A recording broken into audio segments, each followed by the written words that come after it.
Oui, donc nous sommes en direct des studios de RDI Guyane. On est avec Jean-Marc Fam qui est lui confiné chez lui. Et puis avec deux autres invités, Ernest Prévost, en direct de Saint-Laurent, Ernest, ou de Cayenne? De Cayenne. De Cayenne. Et Enich Gérard en direct de Kourou. Jean-Marc? Bonsoir à tous et à tous. Bonsoir Enich, Gérard. Voilà, bonsoir monsieur Ernest Prévost.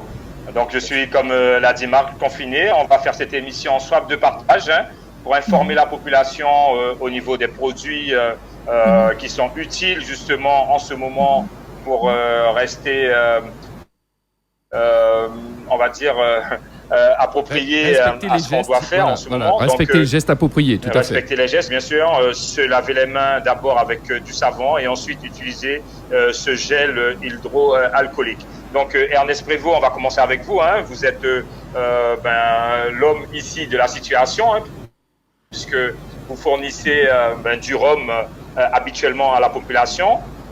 Qu'en est-il aujourd'hui pour les besoins de la population? Écoutez, pour l'instant, je pense que le confinage pousse à la consommation parce qu'il semblerait que les ventes n'ont pas diminué. Malgré la distribution assez difficile. On rappelle que l'abus d'alcool est...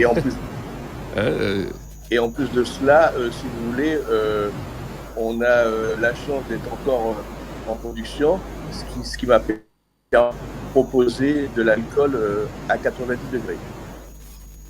Comment est-ce que justement vos employés arrivent à venir travailler dans ces moments difficiles? Est-ce que vous avez suffisamment de personnel justement pour produire la quantité qu'il faut d'alcool? Si vous voulez, depuis 2015, on a complètement innové dans notre structure. C'est un matériel extrêmement sophistiqué où l'intervention humaine est quasiment nulle. Si vous voulez, chacun est sur un poste complètement indépendant. Donc ils sont quand même à des distances, je dirais même pas de 2 mètres, souvent à plus de 10-20 mètres. Donc il y a des opérateurs qui sont effectivement protégés avec un match. Donc on a dû se faire confectionner par une entreprise de la place, puisqu'on n'en trouvait pas dans le commerce. On leur a distribué effectivement à leur disposition du savon, pouvoir se laver régulièrement les mains. Et la chance qu'on a, c'est que nous habitons pas loin de la distillerie et ce sont des salariés très motivés qui ont une admiration de leur entreprise et qui ne s'en sont pas contentés de dire moi je demande à être en chômage partiel, mais pas du tout. Je veux travailler parce que être confiné chez soi c'est difficile, alors que là, tout en étant effectivement sur un site où je dirais pas qu'ils sont confinés, mais qui ont une liberté de pouvoir se déplacer et d'échanger. Donc ça donne quand même une ambiance plus agréable au travail en étant utile. Ernest, passer d'une production... Jean-Marc, juste, Ernest, passer d'une production de rhum à une production d'alcool à 90, est-ce que ça a été facile? Est-ce que ça demande beaucoup de modifications dans le process ou est-ce que c'est... Comment ça s'est passé? Non, pas du tout. On utilise le même fait, c'est-à-dire les mêmes cannes, la fermentation identique. C'est uniquement une question de réglage. Nous, pour des questions de qualité et de goût, nous ne distillons pas au-dessus de 80 degrés. Donc il a fallu, avec la main technicienne, le responsable du site, faire effectivement ces réglages qui nous a permis dès vendredi d'atteindre le degré souhaité qui était de 90 degrés d'alcool pour pouvoir permettre de répondre aux besoins de solutions hydroalcooliques. Et comment s'est passé justement aujourd'hui de la réalisation de ce besoin de produits hydroalcooliques? Comment s'est passée la transition avec les autorités de votre apport pour la population et au niveau médical? Comment ça s'est passé avec les autorités? Mais je crois que Enid pourra vous en parler, puisque elle, étant effectivement spécialisée dans la production de produits esthétiques, a été confrontée justement à cette sollicitation, parce que moi-même, si vous voulez, autant je suis autorisé à produire de l'alcool, je dirais jusqu'à 96 degrés, c'est les possibilités que m'offre la colonne de distillation. mais il a fallu avoir d'abord d'une part l'autorisation des douanes pour pouvoir fabriquer cet alcool à ce degré. Ensuite, il a fallu avoir des opérateurs qui remplissaient les conditions pour pouvoir d'une part conditionner, et je dirais même aller plus loin, faire le gel hydroalcoolique, qui est encore tout un process et où je n'ai pas du tout les compétences pour pouvoir le faire. Donc je me suis limité, moi, uniquement à une production d'alcool à 90 degrés. Donc Élie Gérard, vous êtes de la société Nature Amazonie. Donc une fois que l'alcool à 90 est produite par les rhums Saint-Maurice, comment ça se passe pour vous? Alors déjà, comme disait Ernest, donc il faut bien évidemment faire la demande à la préfecture. Donc il faut pour être autorisé à fabriquer le produit, donc il faut visiter au laboratoire pour vérifier comment ça se passe au niveau de la production. Si on avait vraiment des récipients, du matériel, voilà, la compétence pour le faire, ça c'est très important. Et après, j'ai eu l'agrément, l'autorisation pour le faire. Et sur place, à partir du moment que j'ai tout le matériel, donc nous faisons les mélanges, le mélange de l'alcool à 90 degrés avec de la glycérine, avec l'eau oxygénée et avec l'eau déminéralisée. Donc tout, il y a un protocole à le faire, une fiche de production. Après, nous avons au laboratoire 4 personnes pour le mélange, le conditionnement, le vissage jusqu'à l'étiquetage. Et nous avons commencé aujourd'hui, en plus. Donc vous avez commencé la production, ça y est. Tout à fait, ça y est. C'est-à-dire que là, vous avez reçu de l'alcool des rhums Saint-Maurice qui vous a livré de l'alcool à 90. Donc Ernest, tu as commencé, Ernest Prévost, vous avez commencé vendredi dernier, c'est ça, la production d'alcool à 90? Voilà, dès vendredi dernier, on a fait tous les réglages et dès lundi, puisque j'avais une demande du CHU de Cayenne, une demande de 4000 litres d'alcool à 90 degrés. D'accord. Donc dès lundi, nous avons commencé à produire sur une base de 2000 litres par jour, puisque nous sommes autorisés à ne pas dépasser 3000 litres d'alcool pur par jour par rapport à des questions de sécurité, puisque c'est comme des produits inflammables. Et mardi, nous avons produit autant. Et donc là, en fonction de la demande, donc on produira en conséquence. D'accord. Donc avant de revenir, oui, vas-y Jean-Marc.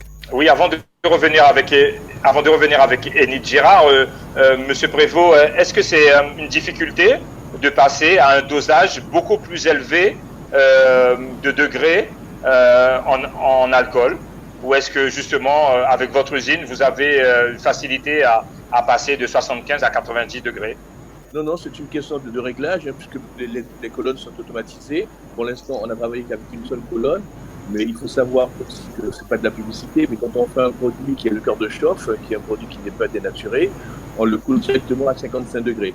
Alors qu'habituellement, pour les autres produits que nous fabriquons, la Belcabresse et la Cayennaise, ce sont des alcools qu'on coule entre 70 et 80 et que l'on réduit au degré de vente qui est entre 50 et 55 degrés.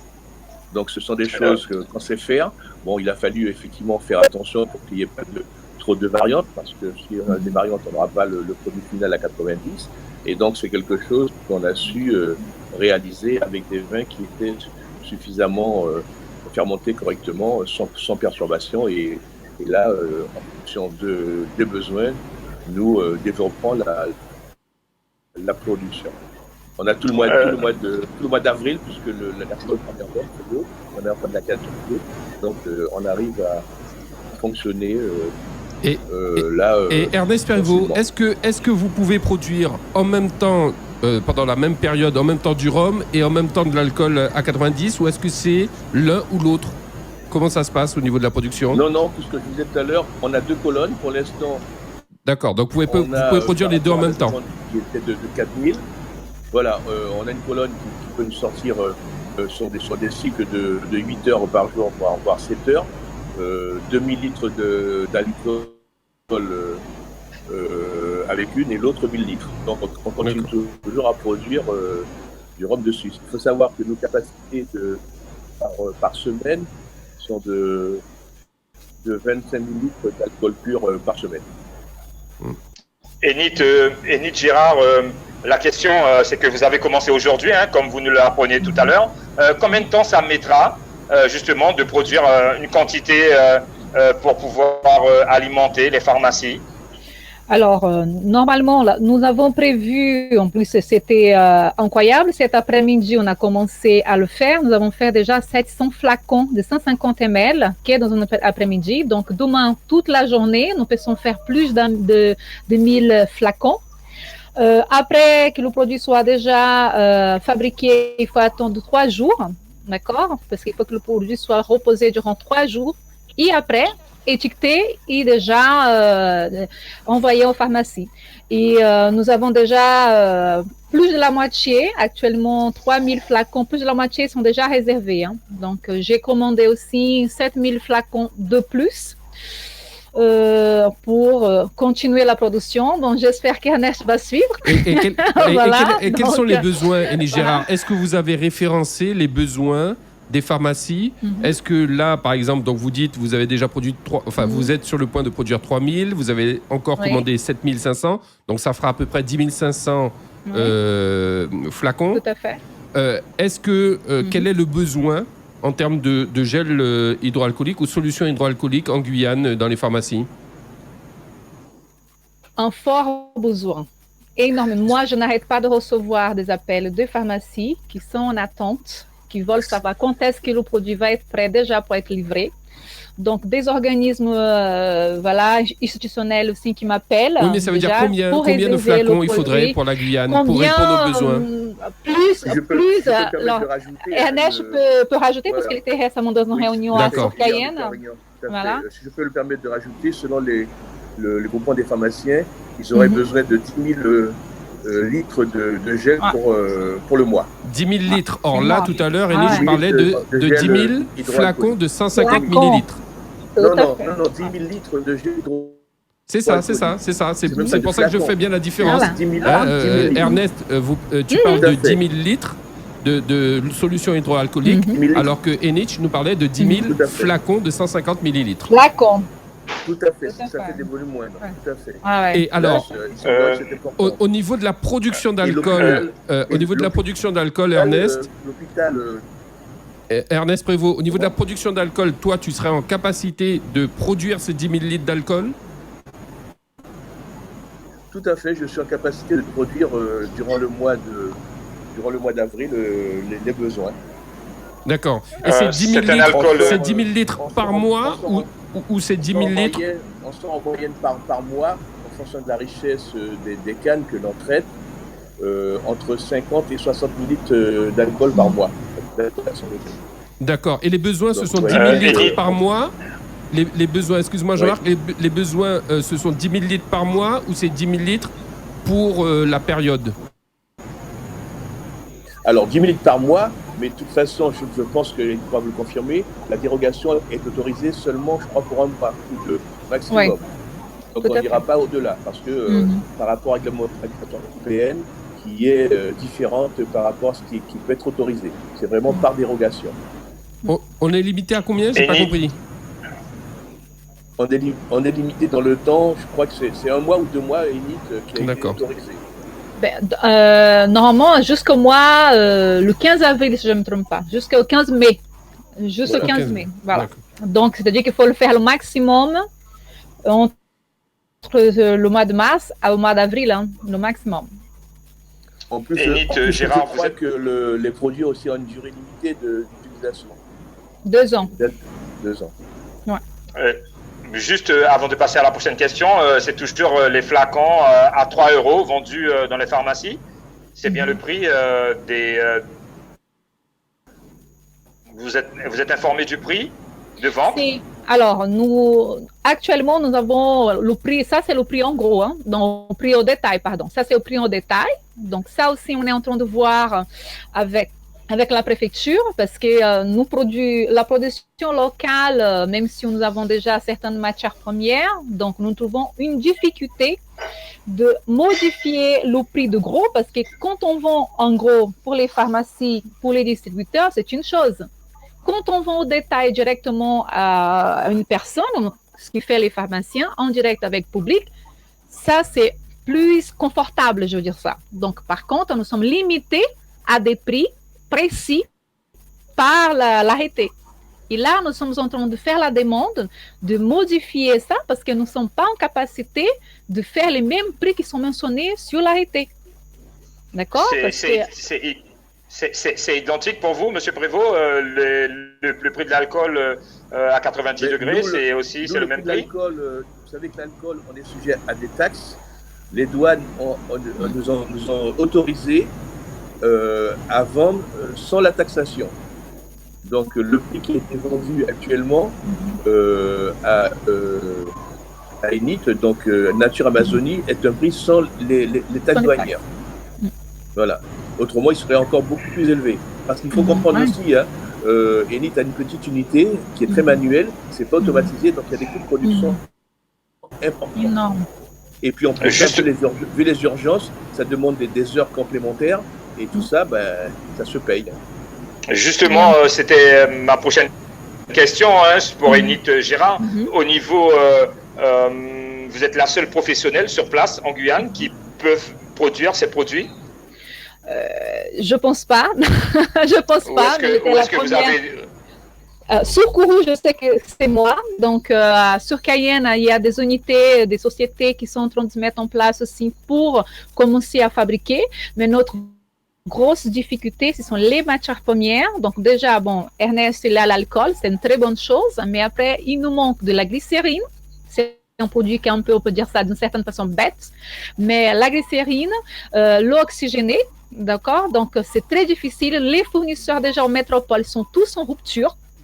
Nous faisons l'appel aussi au CG, parce que nous savons qu'il y a des laboratoires aussi qui peuvent nous fournir, mais après, il faut aussi diluer l'eau oxygénée, parce que c'est des matières premières qui sont très concentrées et aussi très inflammables. Voilà. Moi, j'ai eu la chance de trouver rapidement l'eau oxygénée, donc j'ai cherché de toute façon trouver une solution. C'est pour cette raison que j'ai commencé la production et bien avant de trouver toutes les matières premières, j'ai commencé déjà à avoir de demandes. Pour vous dire que la situation, elle est vraiment, d'une certaine façon, grave. Donc, on essaye... Est-ce qu'on peut citer les autres entreprises qui se mobilisent dans le cadre de cet élan de production locale? Alors, ce que je peux vous dire, pour ce que je sais, il y a eu effectivement le CHU, donc qui a fait cette demande, sauf que le CHU, moi, je ne peux vendre des alcools à 90 degrés que sur autorisation de la préfecture. C'est un préalable. Et ensuite, il doit communiquer aux douanes, parce qu'on a l'exemption de taxes. Sauf qu'à ce jour, j'ai eu encore ce matin un des docteurs responsables qui m'a passé la commande, c'est le docteur Blaise. Il n'a toujours pas eu de réponse de la préfecture lui autorisant à recevoir de l'alcool à 90 degrés. D'accord. Donc ça, c'est une chose. Donc, on est en attente. J'espère qu'elle aura une réponse sous peu, parce qu'il faut réunir des conditions. Vous savez, c'est de l'alcool à 90. Ce sont des choses qui sont inflammables. Il y a des questions de sécurité qu'il faut respecter à partir du moment où ce sont des volumes. C'est pour ça que les conditions de livraison pour le CHU étaient de livrer par 1000 litres, pas de 4 000 litres, parce qu'il y aurait des conditions beaucoup plus drastiques à respecter.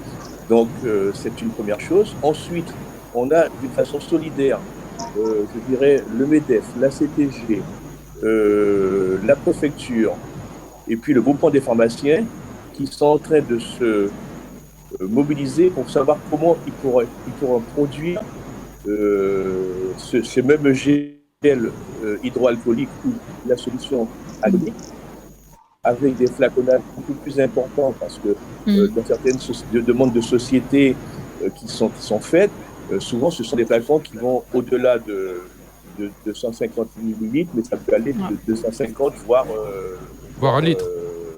Voire un litre. Voilà. Donc tout ça, ce sont des choses qui demandent beaucoup de rigueur. En plus, la difficulté, comme l'a dit tout à l'heure Enit, qui est rencontrée, c'est que le rhum, on est capable de produire en fonction de la demande, mais derrière, il y a les composantes qui ne sont pas disponibles en Guyane, et encore même en métropole, c'est compliqué. Donc, on est de tout faire pour les mobiliser. Il y a une équipe d'entreprises qui travaille depuis 2 jours dessus. on essaye de voir comment est-ce qu'on peut sortir. Moi, j'ai encore joué le jeu en plus de ce que j'ai pu faire avec l'hôpital en fonction de leur demande. J'ai pu déjà livrer justement à ce collectif qui est là, solidaire, qui s'appelle la SAS Bio-Stratège. D'accord. Et j'ai vu également la SOLAM parmi les noms qui étaient indiqués par la préfecture sur le communiqué de la préfecture. La SOLAM sera en capacité de produire aussi? Alors, je vous explique. Moi, j'ai accepté, c'était beaucoup plus facile d'avoir l'autorisation pour pouvoir d'abord faire de l'alcool dispositif, de l'alcool à 90, qui sert aussi déjà pour même les hôpitaux, pour les infirmières, toute une partie des infections, et même des entreprises qui en ont besoin. Donc, hier, on a pu livrer donc, ce matin 1000 litres d'alcool à 90 par le biais de la SOLAM qui a accepté par rapport au conditionnement que pouvait détenir d'embouteiller 4000 flacons, ce qui a été fait ce matin. Dans des pots qui étaient destinés à des yachts. Donc il y a 4000 pots qui ont été faits, mais là-dessus, il y aura un communiqué qui sera fait quand tout sera vraiment... Mais c'est des pots d'alcool à 90 ou des pots de solution hydroalcoolique? Non, la solution hydroalcoolique, ils ne peuvent pas la faire encore. D'accord. Donc eux, ce sont des pots d'alcool à 90 simplement. Voilà, c'est déjà une première étape. Voilà, qui s'est mise en place. Maintenant, ça sera distribué par les pharmaciens. Je ne veux pas vous en dire plus parce que je ne suis pas le seul dessus. Ce sera certainement, si tout le monde joue le jeu et qu'on arrive chacun à mettre sa quote-part, distribué par les pharmaciens gratuitement. Pour ce qui concerne ce liquide alcoolique. Maintenant, après, il faut constituer une cagnotte parce que moi-même, déjà, comme je l'ai dit déjà ce matin encore sur une radio différente, quand j'offre 4000 litres d'alcool à 90 au CHU, c'est quand même plus de 20 000 euros. S'il me faut participer dans une action solidaire avec tous les autres partenaires qui se sont mobilisés dessus, selon leurs besoins de 10 000 litres de gel hydroalcoolique, je suis à plus de 50 000 euros uniquement pour la première partie alcool. Et puis après, tout ce qui concerne le transport, le conditionnement, tout ce qui va derrière, de livraison. Donc c'est extrêmement lourd. C'est une opération qu'on essaie de mettre en place le plus rapidement possible.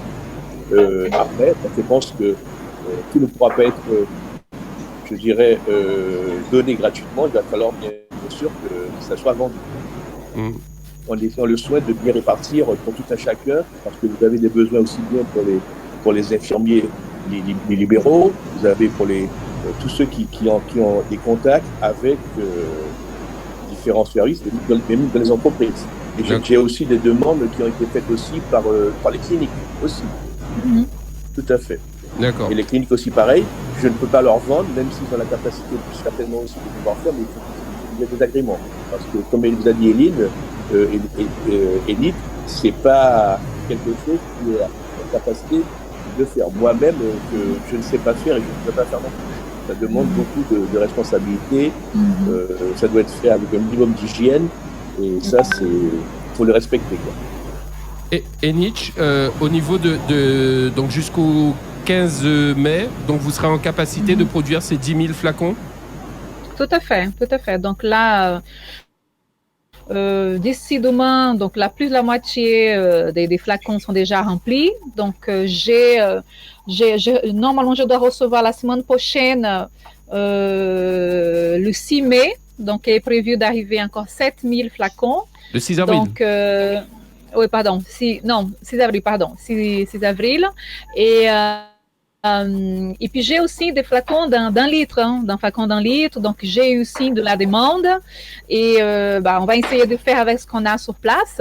Et j'ai même des personnes, même l'hôpital de Cayenne, qui m'ont envoyé un mail aujourd'hui en demandant si j'avais pas de flaconnage de 500 ml. Je dis non, je n'ai pas. Donc, j'ai envoyé à d'autres fournisseurs à Cayenne, allez-y là-bas. Donc, tout le monde a besoin, qu'il soit de matières premières, qu'il soit du flacon. Moi, comme j'avais déjà plus de 3000 disponibles, je lance la production avec ce que j'ai sur place. Donc, je fais même appel à la population, les gens qui nous écoutent, s'ils savent où est-ce qu'on peut trouver de eau oxygénée à 3%, d'entrer en contact immédiatement avec nous. d'accord? Nous avons besoin pour continuer encore, voilà, parce que c'est pas évident, hein? Donc tout le monde cherche, je suis, même pour prestation de service, il y a quelqu'un de matière première qui veut qu'on le fasse dans notre laboratoire, il n'y a pas de souci, mais il faut avoir le nécessaire, c'est très important. Enith, Gérard, au niveau justement de la population un peu moins aisée, quel conseil, ainsi que M. Prévost, quel conseil qu'on peut leur donner avec l'alcool à 90 simplement? Est-ce qu'il y a une manière aussi de se protéger du Covid-19 avec de l'alcool tout simplement?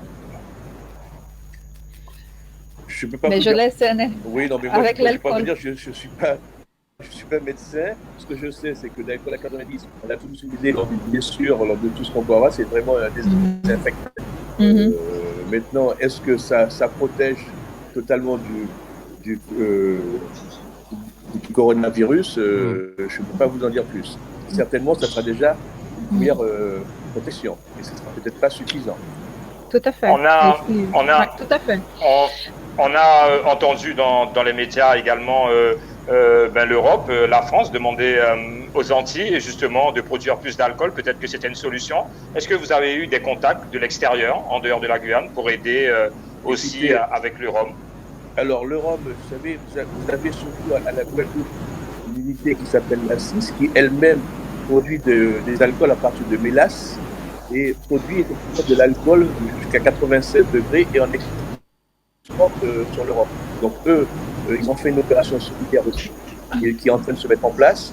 Ils n'ont pas demandé aux petits distillateurs de produire de l'alcool à 90 degrés, puisqu'il y avait donc un opérateur qui est en capacité et qui a du stock, puisqu'il le fait à l'export par de gros volumes, de l'alcool à 90, donc qui est déjà en contact avec une entreprise spécialisée qui est, je ne sais plus son nom encore, et qui a eu l'agrément pour pouvoir effectivement, à partir du moment où ils ont les éléments de composants, faire cette opération.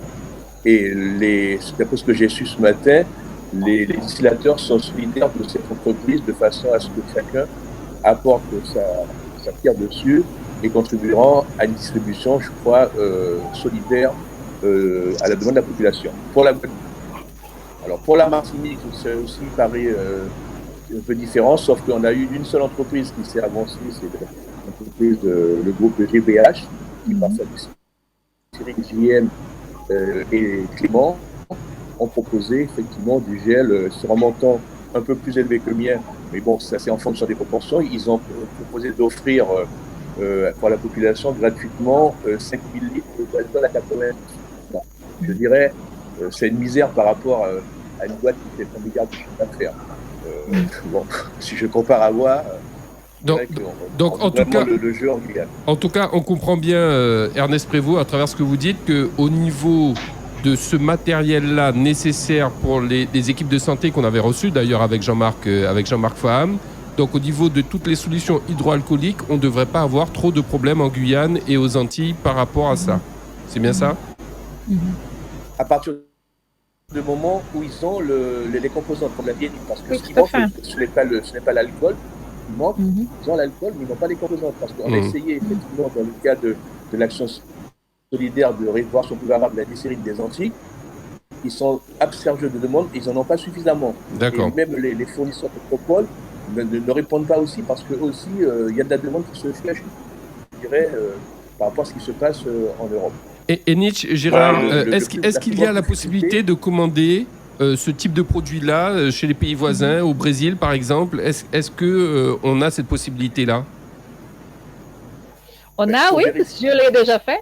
Ah. Je l'ai déjà fait, donc avec mon fournisseur de matières premières aussi, donc j'ai essayé, donc jusqu'aujourd'hui j'attends de réponse pour vous dire, donc j'ai essayé toutes les possibilités, toutes les solutions, donc voilà, des fois en plus c'est incroyable qu'on peut trouver des matières premières dans des endroits qu'on ne pense même pas, pour vous dire, j'ai trouvé de l'eau oxygénée à Super-U.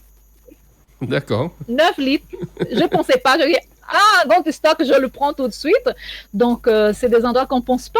On n'imagine pas, oui, pourquoi. Donc, voilà, mais je fais appel aussi. J'ai entré en contact avec les pharmaciens qui sont aussi mes clients. Donc, ils utilisent déjà aussi. Il y a des clients qui achètent pour faire chez soi, eux-mêmes, leur petit mélange. Voilà, donc c'est compliqué de l'avoir. Donc tout le monde est à la recherche. D'accord. Qu'il soit de la solution, qu'il soit du gel, qu'il soit voilà, de l'alcool. Mais on va y arriver, mais il faut trouver des solutions, quoi, qui soient beaucoup plus simples et abordables pour tout le monde. Quoi.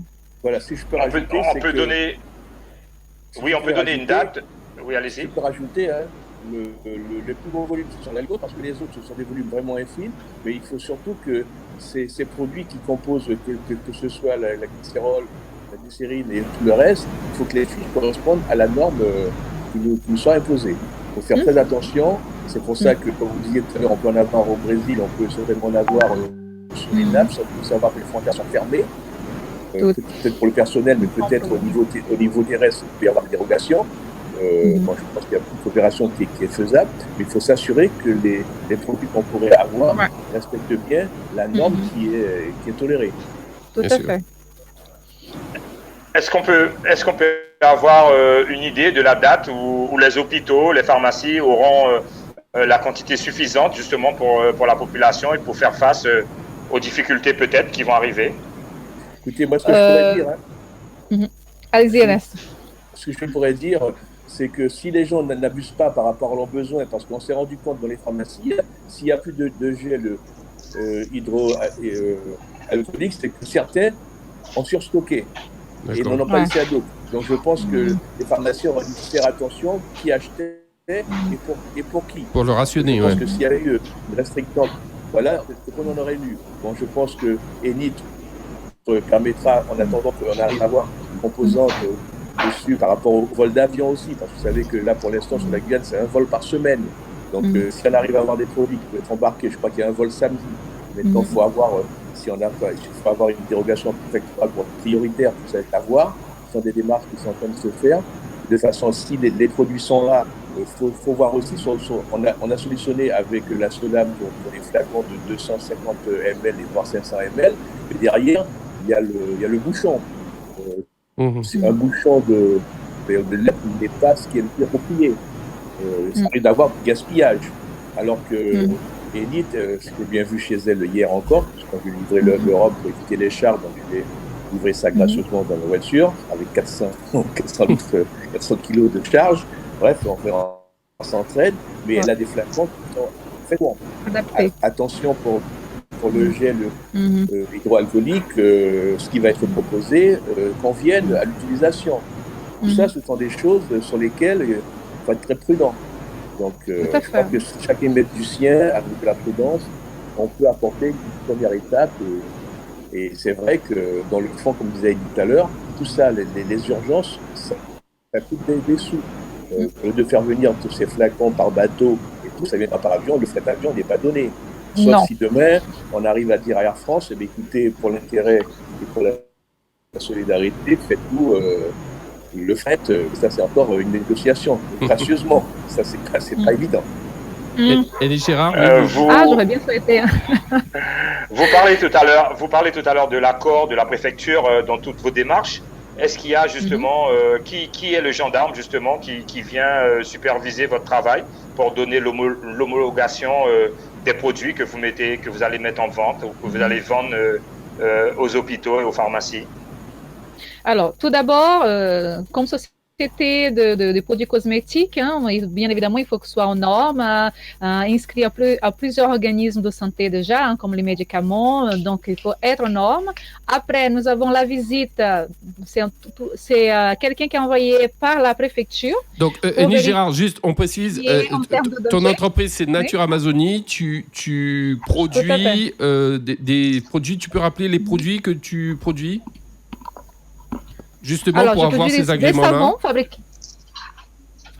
Savon fabriqué à la saponification à froid, des huiles corporelles, des soins de visage, capillaire et corps. Voilà.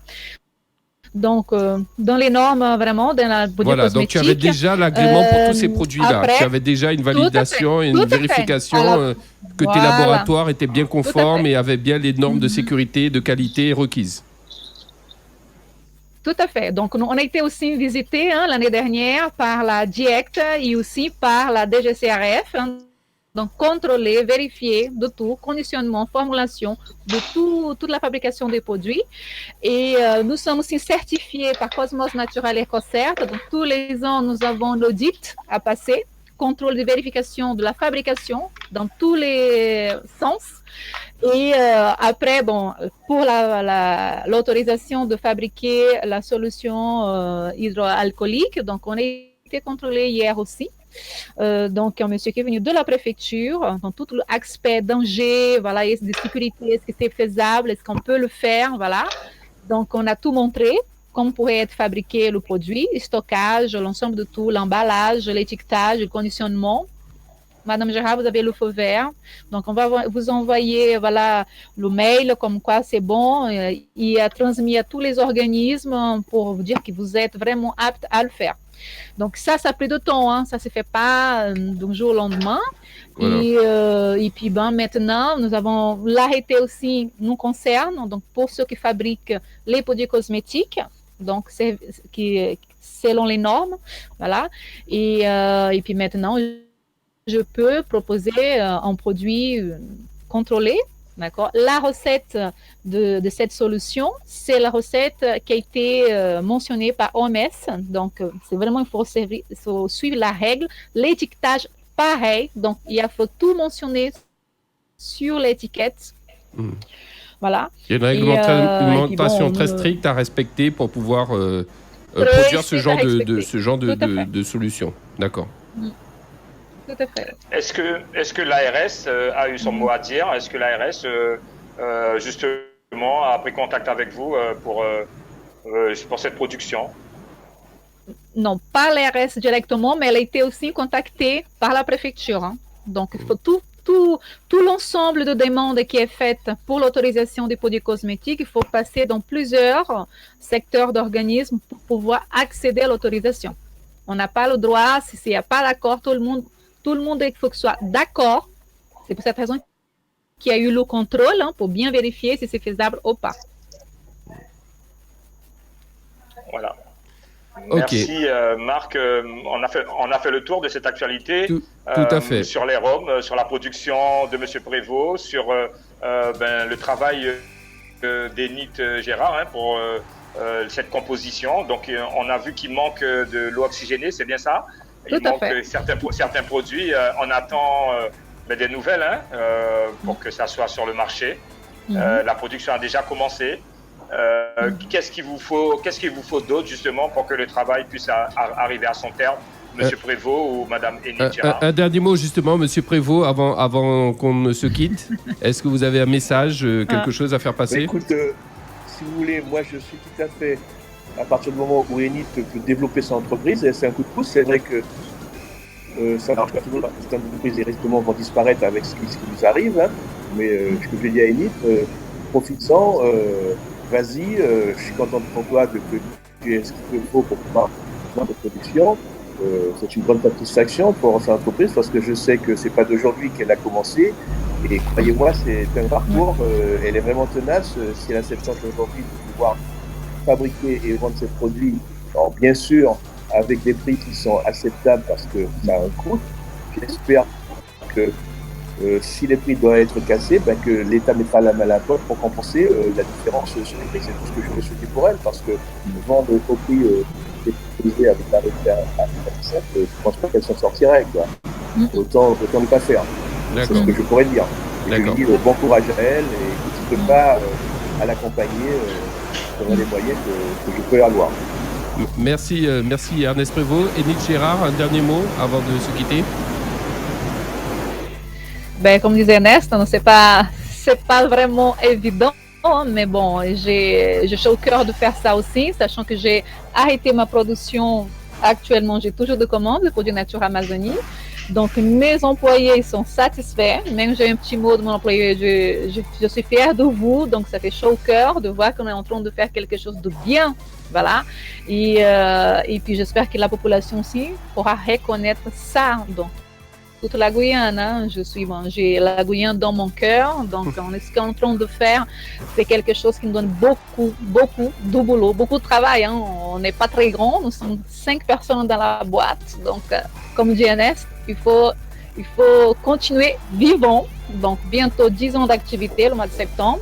Et puis, on espère continuer et poursuivre, même avec toutes ces difficultés présentes. Merci beaucoup, Élie Girard. Merci à M. Ernest Prévost qui nous produit cet alcool et Mme Élie Girard qui nous produit justement cet alcool pour se protéger les mains. Voilà, ce gel hydroalcoolique. Marc, nous étions dans Soif de partage sur RDI Guyane, 105.1 à Cayenne et 88.4 à Kourou, sur la page Facebook RDI.Guyane, en visio tous. Nous gardons le confinement et on se retrouve pour une prochaine émission. Je vous souhaite une très belle soirée à tous et à toutes. Merci de nous avoir invités. Merci et on se retrouve à très bientôt.